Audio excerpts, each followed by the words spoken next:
观众朋友们，大家好，欢迎大家来到天津卫视大型情感节目《爱情保卫战》。那接下来呢，我们要认识一下今天强大的情感疗愈团成员，欢迎各位老师。大家好，我是于波红。爱情和婚姻如果出了问题，要多找方法，少找借口。大家好，我是天津泽鑫律师事务所王一水律师。法律是道德的底线，那么对于爱情，法律是可以约束爱情的边界。大家好，我是莎娜。柏拉图呢曾经说，真正的伴侣呢是灵魂上的契合，而不是形式上的亲密。大家好，我是雷鸣。婚姻里别记账，账记多了，夫妻俩就只剩下算账了。大家好，我是你们的老朋友曲伟。爱情需要里应外合，你琢磨，好好琢磨琢磨。接下来呢，我们来有请今天来到节目组求助的两组嘉宾登场，欢迎他们。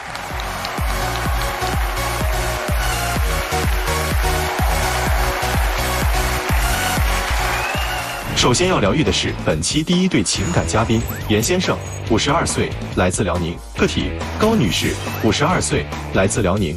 销售，他们究竟遇到了怎样的情感困惑？你和他现在是什么关系？虽然我们离了，但是他在我心里还像家人一样。这么多年他在外面，有事我们就联系，没事就不联系。他在我的心里始终是我的老婆，无论是在工作还是生活当中，我都会接受他的建议。他的心里应该有我。你今天来想解决什么问题？就想把我的心结给打开，给我一个真实的说法，就不要再欺骗我了。无论事实如何，我都能接受。只要打开了我的心结，就能复婚。我一直都在配合他，这么多年来对我的猜疑已经严重影响到我的身心健康了。我真的希望回到以前甜蜜的日子，希望大家帮我解开他的心结。我大概听出来了，今天女生其实来就是打开心结的哦。您不是来复婚的是吗？我还在考虑中，因为我这个心结一直打不开。如果打开了，您就会考虑复婚是吗？我考虑一下。哦，哎，那男士，我先问您一下，就是您今天来的目的是？我的目的也是配合他，为了打开这心结。这个心结要打开了，您是打算复婚吗？是的。好，咱们往回倒吧，就是造成你们夫妻二人最后决定离婚的这个事儿，到底是什么事儿？咱们一件一件说，好不好？当初我俩吧是经人介绍，互相都挺有好感的，我们也可以说是闪婚吧。1个月后就领结婚证了。领完结婚证以后，也是有了孩子。夫妻感情一直是很好的，很和谐的。在我怀老二的时候，接到一个女生的电话，还没等我说话，对方直接就提名道姓要找他。然后我说你是哪位呀？他说我打错了。是接起来电话就喊他名儿了是吗？对，还没等我歪的时候，因为当天是我的手机有问题，我俩把电话给换过来了，我暂时拿他的电话用一下。在这时候，我大姑姐正好给我打电话，问我干啥呢？我说我正在生气，把这事情说给她了。她一听也是，她就给电话打过去，就告诉她，她现在已经有2个孩子了，你不要再给她打电话了。无论你们什么事情，以后不要再打电话了。这个事情，等她回来以后，我就给她生气。她一直说是别人打错了，那我说打错，为什么还能知道你的姓名呢？她解释的我就听着很牵强，我就跟他生气，生了一段时间也不能长期生下去呀。后来我发现这是一个网友，然后我就说，把这个名字给我拉黑吧。你怎么知道打电话的那个人是个网友呢？因为我从这件事情我已经开始注意到他了。有一次他上厕所，他电脑弹出一条信息，我看到了，然后我就给对方聊天，套出来他是一个吉林的一个大学生。那你怎么就知道这个女生是那天打电话的那个人呢？我还不确定，但是我感觉是。不是一个人，这朋友。不是一个人，那就是2个人。那打电话那个女生是谁呀？那也是一个朋友。什么类型的朋友？同事还是？不，就是普通的朋友。怎么认识的呢？网上认识的吧？也是聊天认识的网友哈。好，那个人当时打电话就叫了您的名字，然后一听到您的妻子接电话就把电话挂了。您没有跟妻子解释，就是他找您有什么事儿啊？为什么要挂电话呀？我跟他解释了，因为解释的越多，他这个思想就那您觉得牛角尖吧？啊，那您觉得这事儿他合理吗？我觉得他这个怀疑不合理。哦，哎，这样，先生，这件事儿想必您解释很久了，对吧？和他，我们是第一次听到，就是我们也有不太明白，您给我们解释解释。嗯，为什么一个自己的朋友打电话找你，发现是一个女生接的，就是说打错了？啊，给我们解释解释。对，因为这个大家都理解，人家也是怕他多想。那这个女生她肯定很了解您啊，对吧？她得了解您和您媳妇儿，她才能知道哦，你媳妇儿是一个爱多想的媳妇儿，是不是？这个都是女人的共性吧，应该。哎，这不对。您看他报了你的名字。您不能欺负我们今天场上女生少啊，说女人的共性。我好歹大嫂也是个女人啊。因为我曾经跟她说过，我老婆心眼小一点，就说咱正常的话打电话都行，平常细微小事的话来说，我说尽量不让误会。所以呀，这就证明您跟这个女生聊的不少嘛。就是我们还是没明白，一个女生找你有什么事儿不能让老婆知道。那倒没有啥事儿。就是那在此之前，应该经常有很多女生跟你聊天，但是我完全不知道这个事儿，这当时我也不知道，过后才跟我说的。哦，好，这就是俩女生啦。第一个女生是打电话挂电话的女生，第二个女生是在 QQ 上发现了一个女网友聊天的。我感觉打电话和那个网友是聊天那个是一个人。好，那您接着往下说。当时是在北京那边做生意。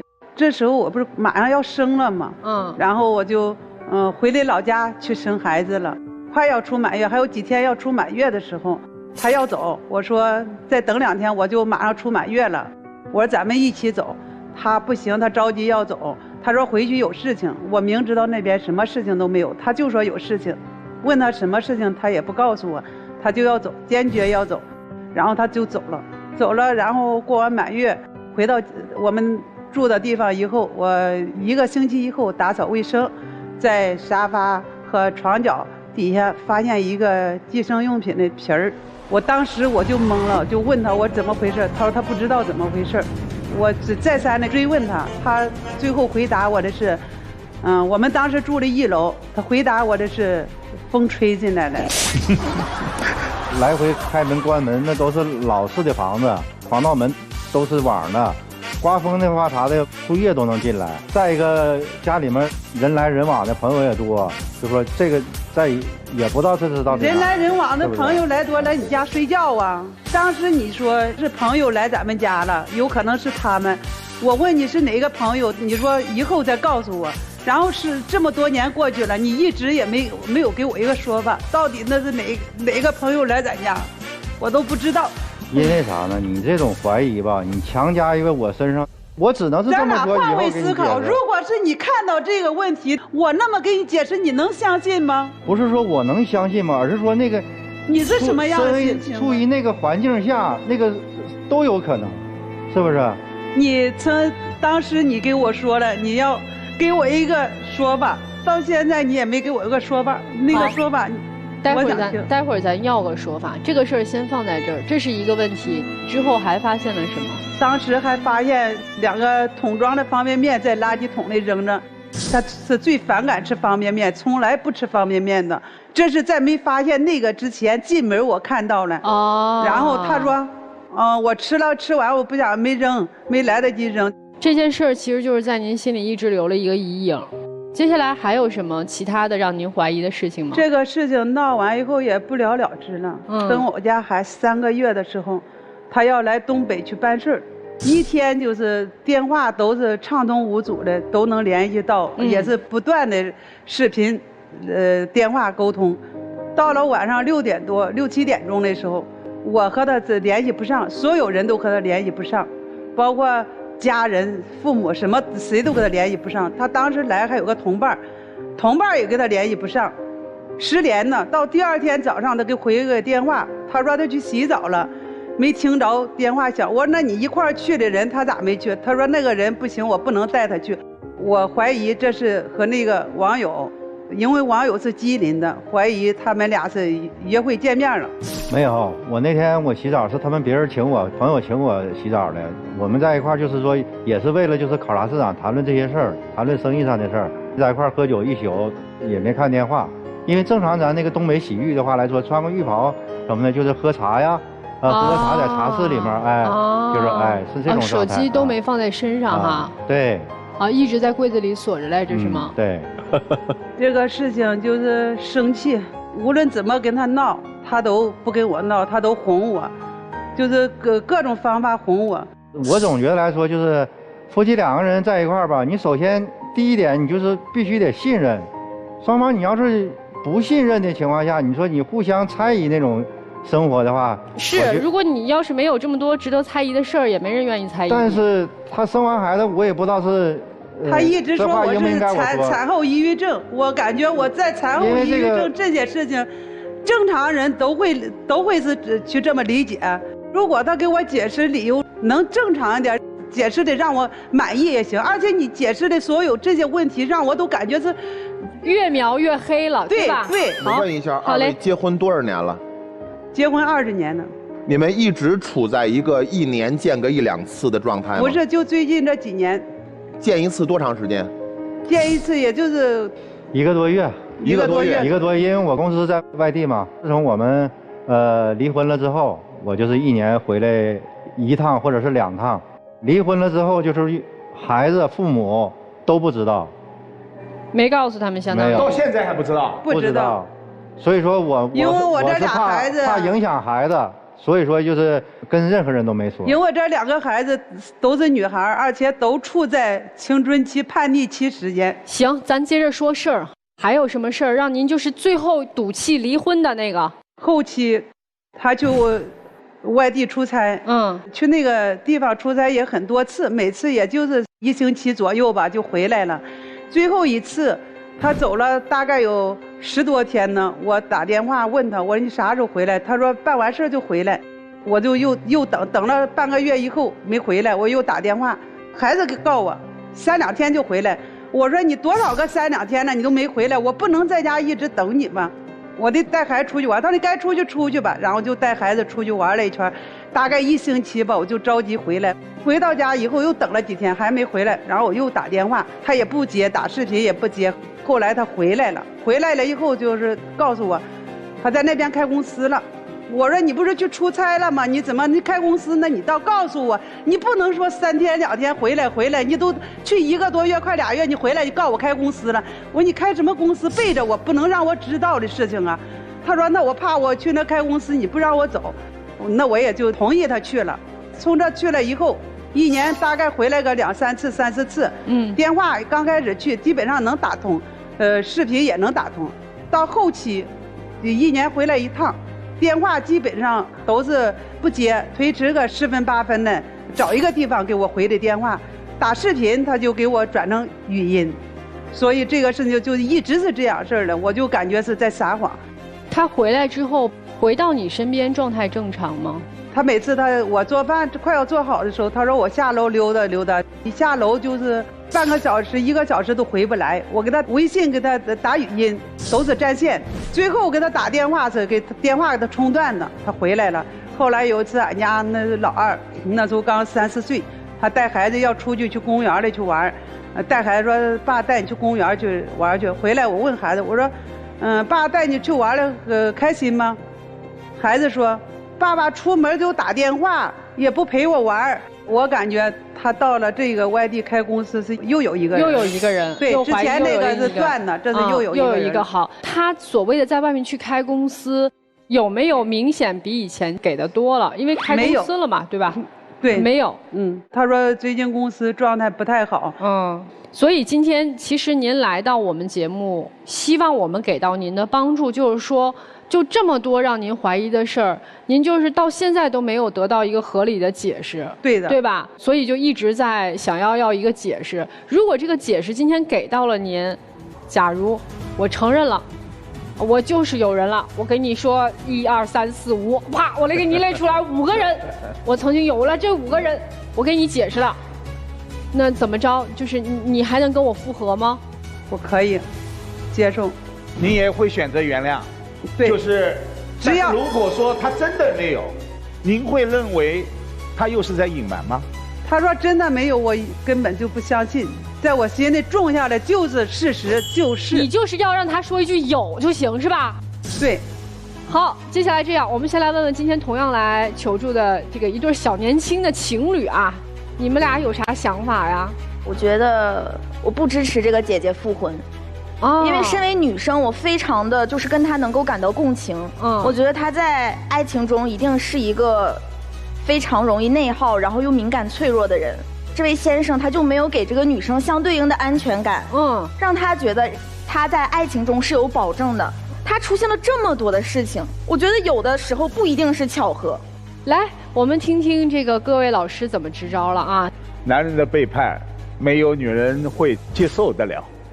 背叛有时候它就像一面镜子，即使这位前夫哥，您的复合的求原谅的成本很低，只要你承认以前的一切，前妻可以选择原谅。但是，我此刻作为男人对男人，我非常渴盼您能问心无愧地告诉我，他说的以前您的一切是事实吗？不是事实。好，您有过实质性的背叛吗？您对着良心说。没有没有。妻子给的条件是，只要承认过去，我们可以复合。但是他如果真的没有呢？难道一定要往自己身上去按这一些人，然后求的原谅，求的复合吗？而且面对你当时选择的离婚，他是坚决不肯，对吧？我不同意。一旦有了这样的一种背叛的男人，有些是渴望离婚的，有些对离婚是麻木的，但是他渴求的是婚姻。所以我只是提出一些我自己的这样的一种观察，供您参考。首先第一个啊，我个人认为啊，您怀疑，包括您的猜想，可能从您的思维里，您认为是有证据的，而且通过生活环境、生活习惯，您可能觉得您的猜疑就是对的。当然，我作为一个律师啊，可能从个人情感上来讲，我觉得有些猜疑是因为各自的生活习惯、你的生长环境决定的。可是如果从某些我们遇到的案件，或者说从某些这个所谓的法律上的证据来说，您这些只是猜测。那么第二呢，我就要说到的就是关于这个男方这边您的一些解释的问题。那么解释呢，也只是就您的怀疑啊，男方的表述就是啊，我觉得由于您的这个疑心太重，他可能不想更多的去解释，或者他认为可能越抹越黑，解释越多可能会让您心里的这个疑问或者您的这个想法会更多，所以他可能选择更多的是我不解释，或者我找一个理由，这样能够避免一些更多的误会产生。可是你们事实上呢，在18年的时候确实办理了离婚，所以我觉得既然您在当时18年选择那么温和的情况下把婚离了，那么关于男方所谓的事实问题，即使他今天解释了，无论是什么结果，在您心里您已经认定了一个结果。其实他的解释还重要吗？我个人觉得不重要了。而且有一点，我觉得男方你从18年离婚到现在这么长时间，如果您猜测是对的，他外面有人，他完全可以没有必要继续跟您保持这种关系，因为对他来说他是自由的，他在法律上已经没有了约束力了。所以我建议您一定在两方面考虑清楚之后做一个选择，毕竟这个选择可能确实会影响到后面很长一段的生活。好，谢谢王律啊。大家如果呢想更加了解我们王毅水律师，现在有一个特别简单的办法，就是大家可以去我们的微信公众号搜索泽鑫律师事务所的公众号，并且回复爱情保卫战这5个字儿，大家就有机会免费获得一次法律咨询的机会。高女士，您现在有什么资格再去追问这个男人曾经的那些事情到底是什么原因？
完整的家。首先是这样啊，您的大女儿19了，您复不复婚影响她成长吗？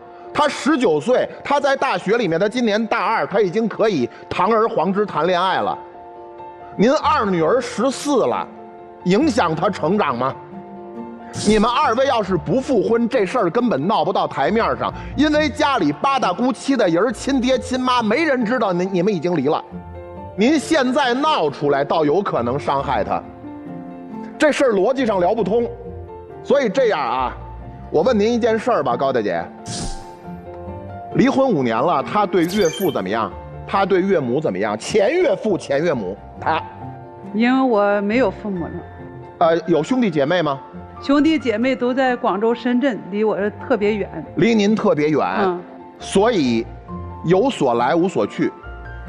所以如果不复婚，您在这个世界上其实孤零零的，没错吧？所以谁更需要复婚？您还纠结这答案吗？他就不承认，那我还得考虑。哦，您还得考虑是吧？对。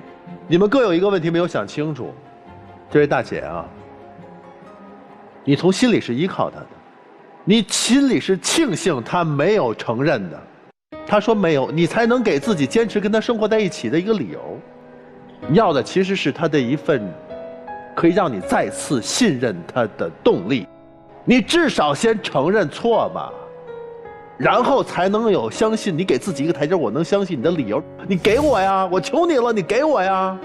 但他就是不给你，但是你心里还有一份期待，就是他真的是没有发生那些事儿，对吗？他的这种坚持，你有自己还有个信念，你是一个纠结状态，你很重感情，重到没有了自己，重到没有了让他承受认错之后那个代价，他承受不得，不敢。你没有原则了。你到现在你还说你告诉我咱就能复婚，你没有原则了，你是迷失自己了。所以此时此刻我们不谈复婚的事儿，我们先找回自己，要独立。我告诉你，越这么求他越不会承认，你只有越强，让他有一天感受到他真的失去你了，那会儿他才有可能说，哎，掏心掏肺，真真正正的回归。严先生，怎么重建信任？就是你得做出让他能够信任的事情，你得让他能够经过验证之后觉得，哦，这是合理的这样的事情。我们不说以前了，因为以前你只需要低一个头说你做的错了就行了，但往后就不要有类似的事情发生了。你要真想让他信任，不在一起的那11个月，你得多打电话，你得多让他信任，对吗？了解你的行踪。如果你这些你听不进去，你趁早给大姐一个机会让她走出去，别再回来了。我们做到这儿有良心就好了。接下来您2位坐在那个地方好好想一想老师们刚才说的话，我们跟第2组嘉宾交换一下位置。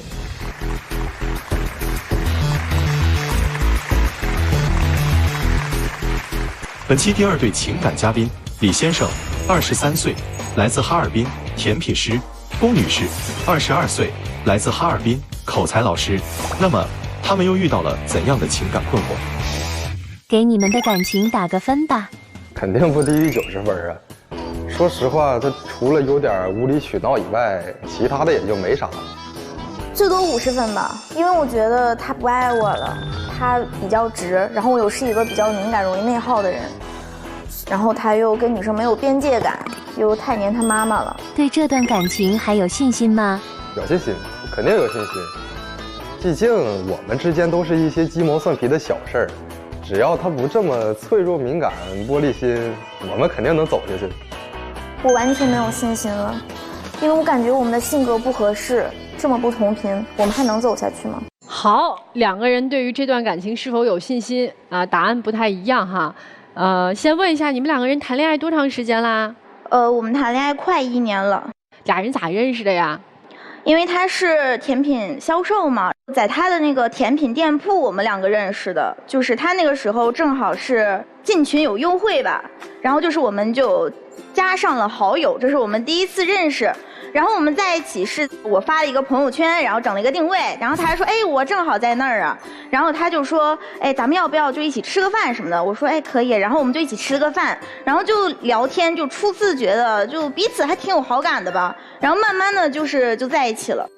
你刚才在那个你们两个人为什么而来的这原因里面说到一点，说他好像什么异性边界有问题是吗？这个我觉得真的太关键了，他真的跟女生的边界感，我觉得真的是有一点混淆不清吧。因为他是甜品销售嘛，然后他肯定接触的女孩子比较多。我们俩在一起以后，我在他的手机里看到他和女客人的一个聊天，然后两个人互发表情包，当时我就真的直接生气了。发表情包怎么了？有什么问题啊？不是你发表情包，是发我们之间的一个表情包，就是那个表情包是从我这偷的呀。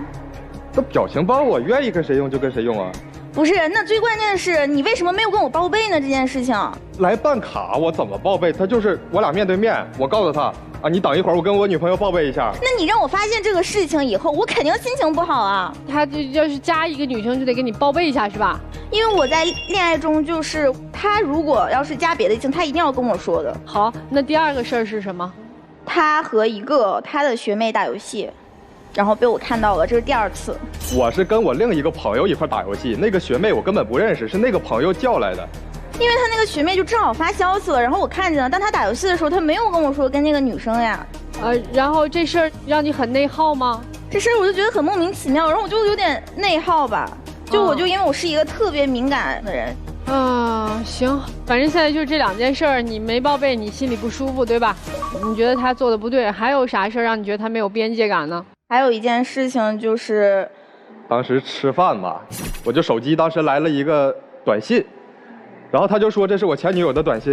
因为他跟我说他跟他前女友养过猫，然后那只猫叫东东，然后那个女生就说，哎，东东生病了，就跟他说了一声。这有什么可内耗的呢？你想我们连微信都没有，他发的是短信，他为什么就给你发消息了呢？我哪知道他为什么发消息啊？那你们没有经过聊天，为什么他会给你发这条短信啊？我怎么会知道？你俩都分手1年的人，能突然找你吗？那他就是突然找我了，那你要我怎么解释呢？那你看到这个消息之后，这个男生回复了吗？没有啊，他没回复，因为我想用他手机回复，他不让，他把手机抢走了。没回复，他后来又再联系了吗？没联系啊。行，就前任突然发消息了。然后你也不行了，就跪地上我就开始哭了。你这个理，关键人家哭的没理由啊！哎呀，有理由，有理由，有理由。来，还有啥边界不清的事儿吗？就没了。之后我就经常会去用短视频去看，就是他俩有没有联系。你说你查到什么了？也没什么东西吧？那确实没什么呀。那就那如果你要事事跟我报备的话，我能这样吗？经常拿小号试探我。什么叫拿小号试探？就是他自己新建一个小号，然后来加我的好友，然后就试探。但是我猜出来是他了。那你不还是加了吗？那我加一个陌生人很正常，我得至少知道他加我是为什么吧？他早就知道是我了。我知道是他。所以他故意将计就计就加了，然后故意。他最开始加的时候，肯定不知道是我，但是后来就聊着，他发现那是就是我的口吻嘛，然后他就知道了。哎，男生，我想问一下，你在加的时候，你知道这是你女朋友吗？还是说你加上聊了之后才知道的？我聊了之后才知道啊。所以你还是会随意加女生的微信的是吧？她不是女生，她是一个新的小号，她没有性别那个设置。那我头像是女生的呀。头像是女生的，我头像还是你呢。哎，好，这是他说在异性边界不清的几点事实证明啊。接下来你还说什么？你觉得他是妈宝男？他怎么就是妈宝男了？我觉得也不是妈宝男吧，就是跟他妈妈就有一点就太黏他妈妈了。你刚才里面有一句话我印象特别深，说他怎么居然能把他妈妈看得比我还重要？就是我们约会的时候，我们吃饭到一半，然后他妈妈就给他打电话，就叫他回去。当时我妈电话里跟我说，她有点难受，她想让我回去看看怎么回事。那我不应该回去吗？那你就把我直接撂大道上了呀！你不应该给我送到公交站或者地铁站，或者给我叫个车吗？我妈生病了，她难受。我理解你妈妈生病，我当时我也表示了，我说我真的就是也挺替你难受，我希望你会回的。那你也不能直接把我撂在那儿吧？我都哭笑不得了，我这个有儿子的妈，我听不得这个这些都不重要，但重要的就是他就可以表个态，比如说他给我叫个车呀，然后给我就送到公交站，因为都很晚了。然后我就希望他能够就是有一种这种表态吧。行，你觉得这个事儿他做的不妥，还有啥事儿？还有就是我们2个，然后就是逛街嘛，然后他妈就突然给他打个电话，直接说什么啊你回来聚餐吧，怎么地的，然后他就回去了。我确实是我的问题啊，我当时毕竟是跟家里长辈吃饭，不回去不好，对吧？那你妈不知道你跟我出来吃饭吗？她不知道啊，我跟我妈又不住在一块儿，她怎么会知道我跟你出来呢？那你不会跟你妈电话说，哎，我跟我女朋友在一起，一会儿我再回家行吗？晚一点。我当时不是没想到，我后来是不是也跟你道歉了？你这有什么可揪着这些小事不放的呢？这是小事吗？这慢慢就是大事。是什么大事？所以男孩的妈妈得懂事儿。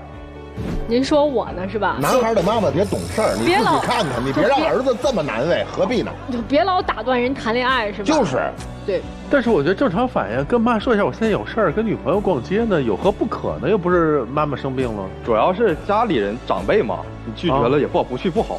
姑娘，你见过他妈妈吗？没有，但我觉得他妈妈不是很喜欢我。这咋没见过你就觉得他妈妈不喜欢你呢？因为他跟我描述的说他妈之前一直想让他找一个大个儿，我不身高不是很高嘛，长得我有点像那种小土豆嘛。你没见过他妈妈，你就给他妈妈下定义了。因为我之前还送过他妈妈一个礼物，就他妈妈在他生日的时候嘛，他跟我说了，然后他妈妈是知道我们谈恋爱的，但是他没有见过我，然后我就送给他妈妈一个礼物。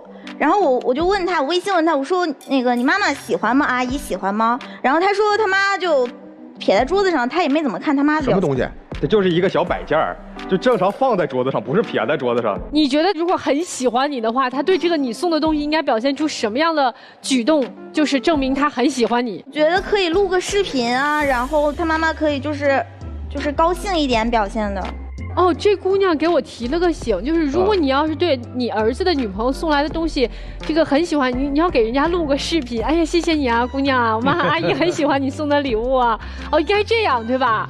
哦，反正我觉得应该是这样的。但是很多，尤其是上了年纪，真不会干这一个事儿。这不学着呢吗？这不学着吗？于老师，来，姑娘还有啥不满意的？今儿都说出来。就是他妈妈，反正就是这2件事情，因为我就感觉那。很莫名其妙，就我们出去吃饭，就中途就打断我们的约会，所以我就觉得他是不是应该就是弯弯绕绕一点，就是因为我更是那种就是比较容易瞎想的人嘛，敏感的，对，比较敏感内耗的人，然后他又是那种就是直性子。一条路走到直那种的，我觉得直接说没有什么问题啊。可是你直接说，有的时候是间接让我觉得我不开心啊。来，我问一个重要的事件啊，你们的纪念日或者说你的生日这样重要的节日，他有没有送你礼物？说起这个，我就突然想起来了，我们2个人呢，就是有一个很重要的纪念日，就是我们1个月纪念日，他给忘了。因为现在年轻人他对仪式感是非常重视的，就是比如说我一个女生，我觉得谈恋爱肯定是要有仪式感的嘛，那至少男生要给女生一个非常，就也不是说很隆重吧，就至少要送我一个小礼物，会让我表示很开心，大家一起吃个饭。就面对面，我觉得也很开心了。但是他没有送我。我当时确实是忘了，但是后来我是不是补给你了？那当时你为什么不给我再送个蛋糕或者一个鲜花呢？我都送你一个小礼物了。我觉得那后期补了，那我现在送你这个礼物还干嘛呢？那为什么我当时问你，我说你为什么没有送礼物？你说我们现在好好在一起不就好了吗？这话也没毛病啊。1个月的纪念日没送你礼物，这个应该算是这男生，就是怎么能把这样重要的日子给忘了呢？对吧？这样我就觉得他有点粗心大意，可能他没有坏心思，但我觉得他真的太粗心了。这件事让你很不满意。他还有啥让你不满意的？他是一个很爱规划的人，他就是比如说，哎，我早上干什么，我中午干什么，晚上干什么，他都要就是罗列出来，做一个计划那样的。他是一个比较爱做计划的人。比如说有一天我们在大街上，我饿了，我想去吃饭，然后他就说，哎，我得看一下有没有差评。他觉得，哎，这差评不好，我们就不吃了。我说我很饿了，我要吃。他说，哎呀，不行，这个差评怎么样的，咱别去，咱换一家。我就换一家，就旁边再换一家有什么？可是我饿了呀。他就在旁边。可是旁边你也会看差评啊？一条街好几家店呢。你也太规矩了吧！你女朋友在这儿呢，我饿了，我想立刻吃饭，不行吗？你就让她吃那个有差评那店就不能进吗？哎呦我的天哪，你这是怎么？啊，行好，你觉得这个男生规划性太强了，你觉得不顾你的感受，对吧？对。那姑娘这恋爱还谈吗？咱？就这么差劲儿了，你又听妈的，然后他妈一叫就回家，然后又不注意男女的这个边界问题，然后又不注意你的情绪问题，这么差劲儿，这男生咱还谈吗？因为我来这里就是想问问各位老师嘛，就是我太敏感了，还是说他太直？想看看是谁的问题是吧？对，想更看一下。那如果假如说我们都说是你的问题呢？我可能会改，但是你还是要继续下去谈下去的是吗？我现在也是特别的犹豫，因为我们的性格不是很合适。男生你呢？我是想继续谈下去的，我们之间也确实有很多美好的回忆嘛。那你觉得，如果他要说让你改刚才说的那些种种，你觉得你改得了吗？能改得了。男孩愿意，生气不生气？能改，你要能改，你最开始想什么呢？哎呦我的妈呀，能改还不行，能改我还得再给你扣一帽子。你刚开始想什么了？行，好，我了解了。来，这跟你姑娘她们年龄差不多哈，说说吧，看就像自己孩子似的，这怎么样啊？小美女，我感觉你要面对现实，以后咱们要过日子，所以你看好的是这个男孩人品和他的三观，你不要太较真了。有些事情不是都一定的。我觉得女孩来说呢，应该给男孩多一些理解和宽容，应该相信他。我们接下来听听老师对你们两个人这段感情，大家有什么建议啊？小作怡情，大作伤情。女生很显然，你的作已经作得酣畅淋漓，已经作得突破天际。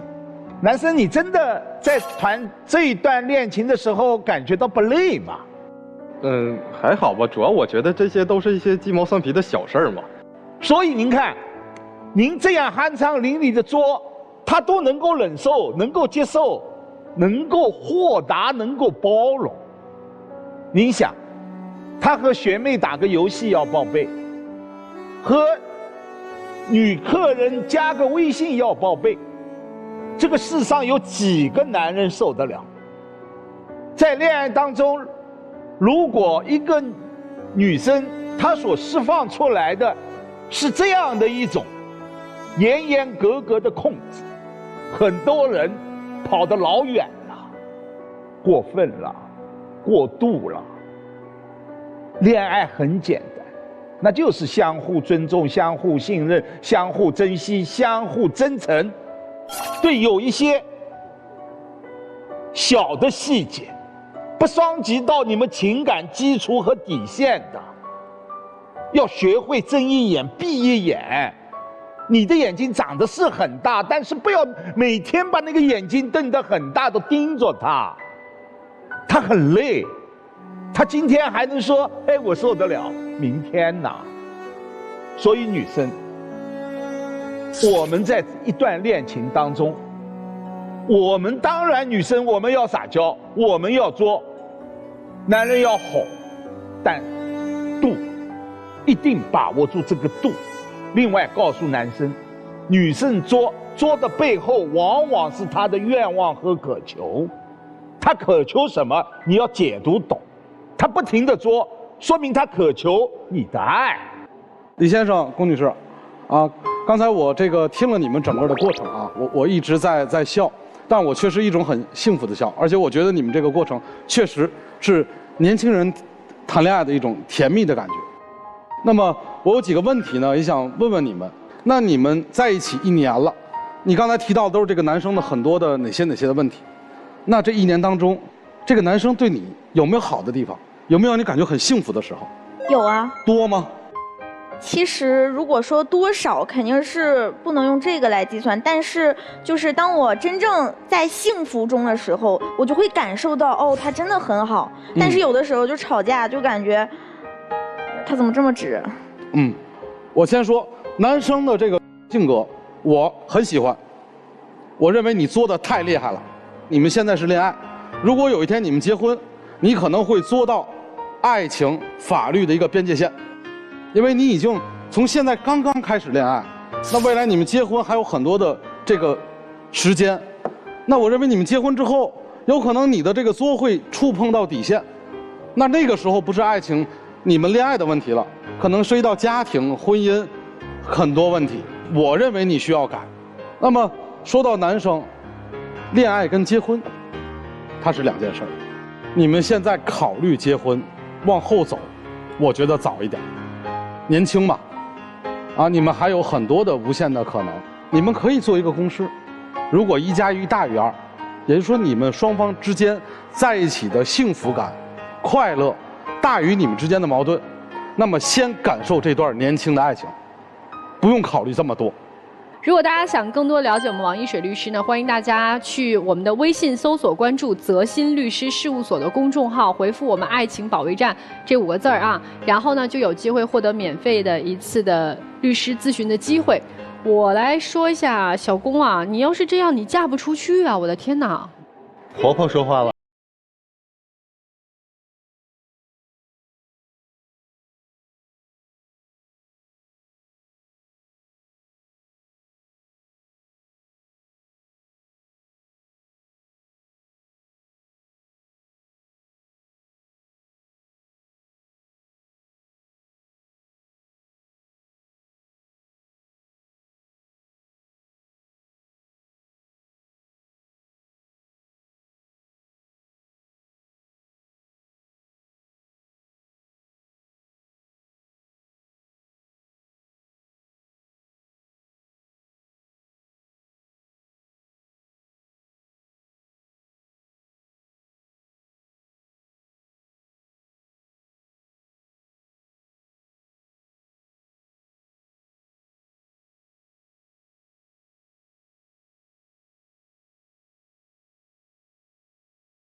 你为什么要加上他？你为什么要跟他聊天？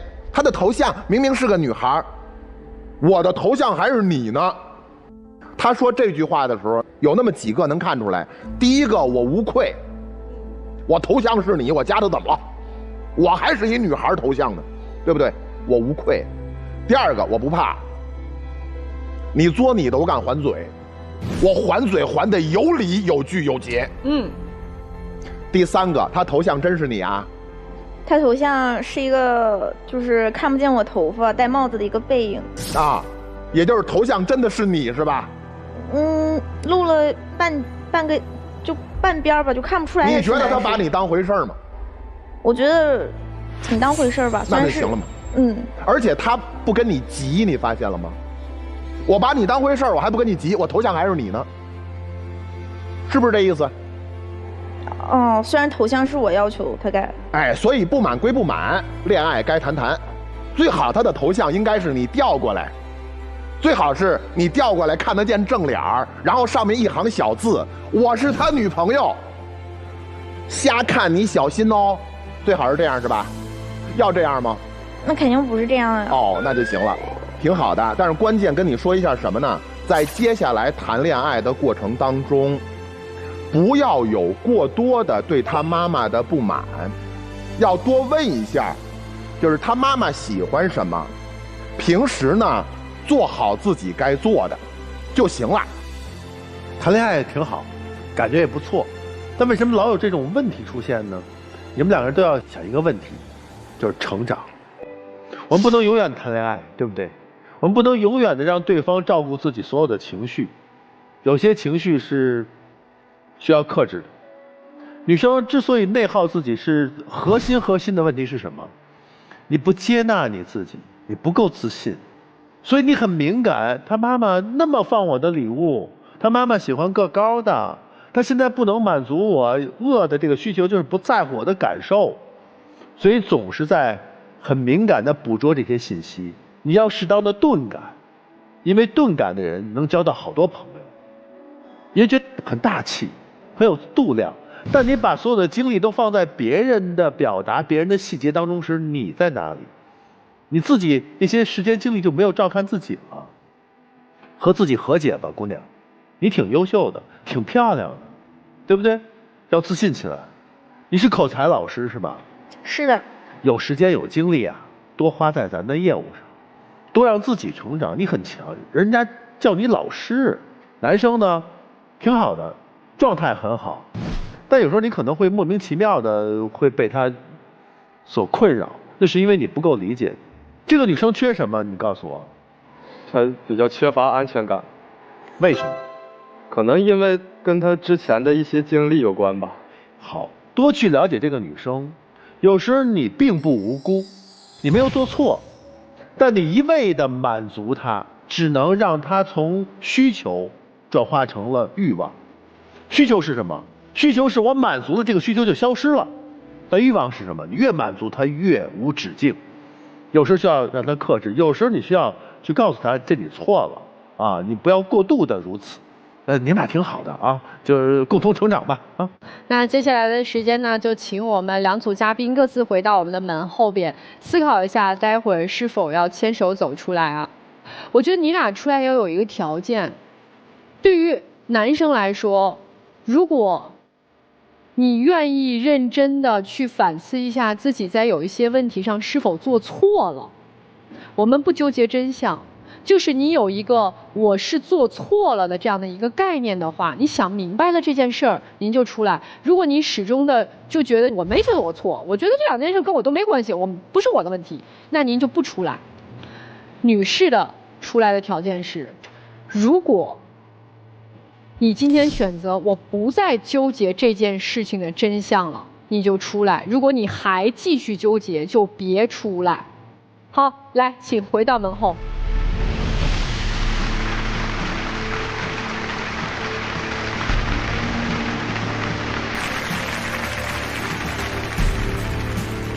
好，那我们在揭晓我们第一组嘉宾的结果之前呢，要提醒一下电视机前的观众朋友们，你也可以登录优酷视频、腾讯视频、搜狐视频观看节目的完整内容。好，他们到底是如何选择的呢？我们3、2、1，请开门。肯定出来了，没了。哦，哎呦，哎，肯定出来了，肯定的呀。哦。我还挺意外的，我现在问男士啊，您刚才不是一直觉得您没错吗？我认个错，应该。不，您别稀里糊涂认错，您觉得是哪儿有问题啊？我觉得让一步的话，应该是以后的日子会更好。就是比如说整夜的失联这样的情况，您觉得是您的问题吗？还是女生太猜忌了？应该是我考虑不周全。那女士，您是想明白了，就觉得说先不纠结了？我感觉老师说的很对，应该放下这一些。既然想往后走的话，放下这个心结，不要再去自己欺骗自己了。好，祝福你们，接下来的时间交给你们。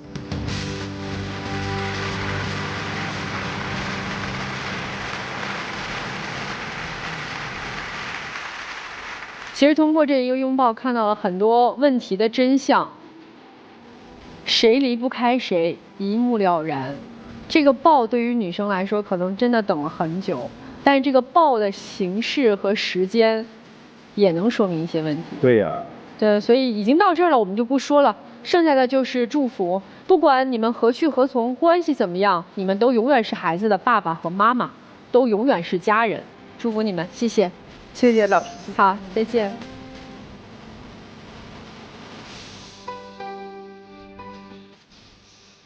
好，我们接下来要来看我们第2组嘉宾的结果，那他们到底如何选择？3、2、1，请开门。这个肯定，这边肯定是。这小年轻应该是出来的。小这肯定出来了。啊？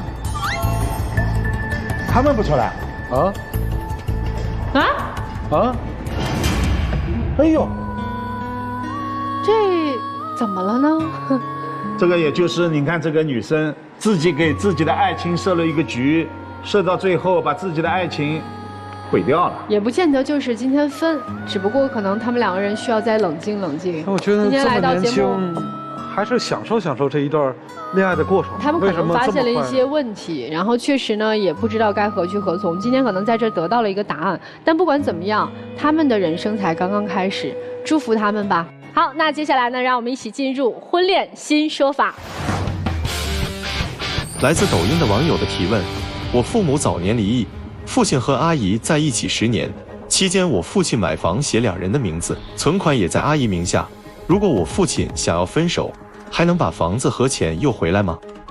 关于这位网友提的问题呢，主要涉及到的是房子的问题和资金钱财归属的问题。由于这个父亲和阿姨并没有登记结婚，那么他们只是共同生活。父亲呢将房子写到了双方2个人的名下。那么关于这套房产，如果说双方分手，不再共同生活，根据我国民法典303条和358条的规定，房屋不动产在他们没有婚姻关系的时候，如果登记在了双方名下，那么房屋的所有权应当是双方所有。如果说这个房子完全是由其父亲出资购买的，那么如果其份额一部分交给了阿姨，那么这套房子呢，应当是他父亲赠与给了阿姨一定的份额。不动产的赠与一经登记之后，房屋呢所有权部分的份额已经转移了，那么这套房屋在阿姨跟他父亲不再共同生活的时候呢，这套房屋的阿姨的份额是没有办法再拿回来的。那么关于共同生活期间所产生的这些存款，如果说他父亲根据自己的这个共同生活期间的劳动所得和相应的报酬有相关的证据能够证明转到了这个阿姨名下，那这一部分未来应当返还给他的父亲。好了，这就是我们这一期的爱情保卫战，我们下期再见。